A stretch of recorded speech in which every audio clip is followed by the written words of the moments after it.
ছাত্র জনতার আন্দোলনে গণহত্যা, ১৬ বছরের শাসনামলে গুম, খুন এবং অর্থ পাচারের অভিযোগের মামলায় স্বৈরাচার পলাতক শেখ হাসিনার বিরুদ্ধে আদালত গ্রেফতারি পরোয়ানা জারি করলে ভারত বাংলাদেশ বন্দি বিনিময় চুক্তি অনুযায়ী তাকে ফেরত দিতে হবে। ভারতীয় গণমাধ্যম দ্য ইন্ডিয়ান এক্সপ্রেস মঙ্গলবার এক প্রতিবেদনে এমনটা জানিয়েছে।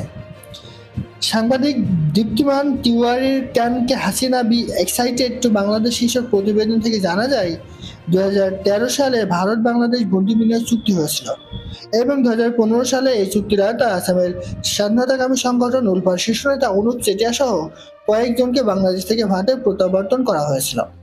চুক্তিতে বলা হয়েছে, ন্যূনতম ১ বছরের সাজা হতে পারে এমন মামলায় আদালত গ্রেফতারি পরোয়ানা জারি করলেই ভারত বা বাংলাদেশকে পলাতক বন্দী হস্তান্তর করতে হবে।